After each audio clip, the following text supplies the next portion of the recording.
Assalamualaikum warahmatullahi wabarakatuh, teman-teman dan juga Ibu Winarmi selaku dosen pengampu.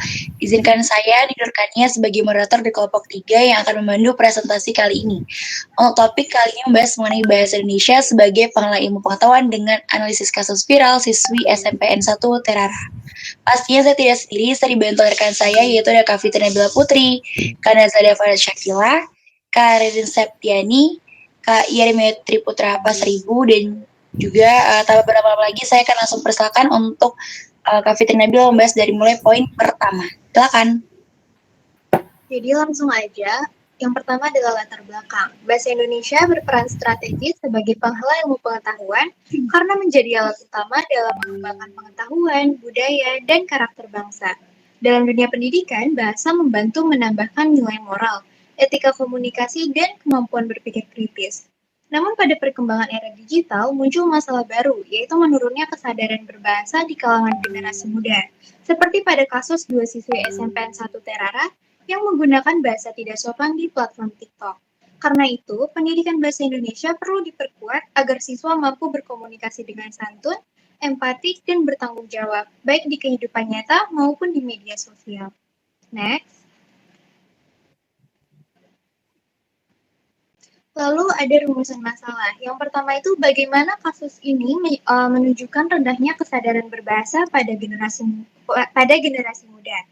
Kedua, apa peran pendidikan bahasa Indonesia dalam membentuk karakter siswa? Dan ketiga, strategi apa yang efektif untuk meningkatkan komunikasi santun baik luring maupun daring? Next. Lalu ada tujuan dan manfaat. Tujuannya adalah menganalisis kasus sebagai contoh kurangnya berbahasa, lalu menjelaskan peran bahasa Indonesia dalam pembentukan karakter positif, dan menunjukkan upaya efektif untuk menumbuhkan kesadaran berbahasa yang santun dan beretika. Adapun manfaatnya untuk meningkatkan kesadaran akan pentingnya berbahasa Indonesia yang baik, benar, dan beretika, serta pencegahan masalah sosial akibat penyalahgunaan bahasa. Materi selanjutnya akan disampaikan oleh rekan saya.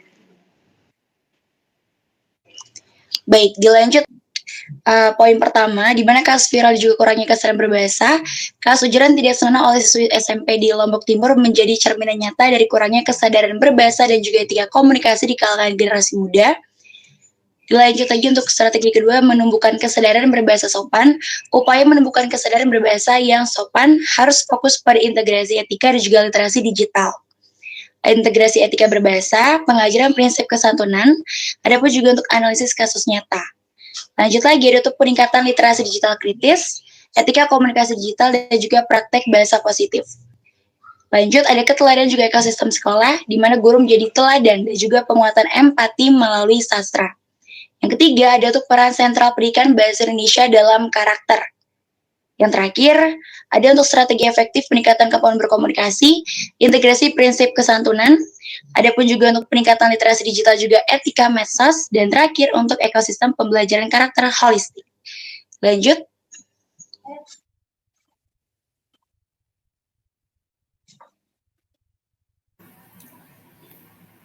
Untuk di pembahasan, ada gambaran umum kasus. Dua siswa SMP di Lombok Timur menghujat MBG menggunakan bahasa daerah di media sosial. Kasus ini berawal dari viralnya video berdurasi 23 detik yang menunjukkan dua siswa SMP di Lombok Timur menghujat menu bergizi gratis atau MBG dengan menggunakan bahasa kasar dalam bahasa daerah. Kepala Sekolah SMP Terara mengonfirmasi bahwa kedua siswi tersebut adalah muridnya dan menjelaskan bahwa video itu awalnya dibuat hanya untuk bercandaan, namun menjadi viral setelah diunggah oleh pihak lain. Pihak sekolah berencana memberikan pembinaan dan sanksi, tetapi tidak akan mengeluarkan siswi tersebut. Menurut UPPA atau Unit Perlindungan Perempuan dan Anak, meskipun para siswi dianggap sebagai pelaku, mereka tetap menjadi korban tekanan lingkungan dan dampak media sosial, termasuk perundungan yang muncul setelah video tersebut menyebar. Kasus ini memperlihatkan bahwa penggunaan bahasa di ruang digital dapat mencerminkan etika, karakter, kedewasaan pelajar dalam berkomunikasi. Lalu bahasa Indonesia dalam konteks etika dan ilmu pengetahuan. Bahasa Indonesia seharusnya digunakan untuk menumbuhkan cara berpikir ilmiah dan rasional. Dalam konteks pendidikan, bahasa bukan hanya alat komunikasi, tetapi juga sarana untuk menata pikiran secara kritis, runtut, dan santun. Tindakan menghujat yang dilakukan siswi dalam video tersebut menunjukkan adanya penyimpangan dari nilai kesantunan berbahasa yang seharusnya menjadi landasan berkomunikasi. Menurut pandangan Badan Pengembangan dan Pembinaan Bahasa, penggunaan bahasa Indonesia yang baik membantu siswa membangun literasi, mengembangkan kemampuan berpikir kritis, serta menyampaikan gagasan secara benar dan sopan. Sebaliknya, penggunaan bahasa kasar menunjukkan lemahnya kemampuan memanfaatkan bahasa sebagai alat berpikir ilmiah. Di era digital, tantangan pendidikan bahasa semakin besar karena media sosial menjadi ruang ekspresi tanpa batas, sehingga literasi bahasa harus dibarengi pemahaman etika digital dan tanggung jawab berkomunikasi. Lalu analisis permasalahan. Bahasa Indonesia, perilaku kedua siswi tersebut menandakan adanya kesenjangan penguasaan bahasa dan pemahaman etika berkomunikasi. Bahasa Indonesia seharusnya berfungsi sebagai sarana pembentukan nalar, moral, dan karakter. Namun ketika digunakan tanpa memperhatikan norma kesantunan, nilai keilmuan, etika dalam komunikasi menjadi hilang. Beberapa faktor penyebab munculnya masalah ini antara lain rendahnya literasi bahasa dan literasi digital di kalangan pelajar, kurangnya penanaman nilai kesantunan berbahasa baik di lingkungan sekolah maupun keluarga, serta pemedia sosial yang sering menormalisasi penggunaan bahasa kasar dalam ekspresi emosional. Dalam perspektif keilmuan, kemampuan berbahasa yang baik sangat berkaitan dengan kemampuan berpikir logis dan terarah.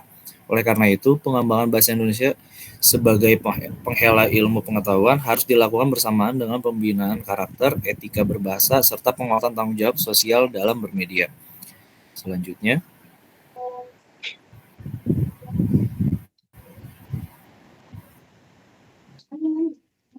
Selanjutnya ada relevansi dengan nilai-nilai Pancasila dan pendidikan nasional. Dalam konteks ini, penggunaan bahasa Indonesia itu nggak cuma soal teknik bicara, tapi juga harus sejalan sama nilai-nilai Pancasila. Artinya, kita diajak buat berbahasa dengan santun, beretika, dan menghargai orang lain.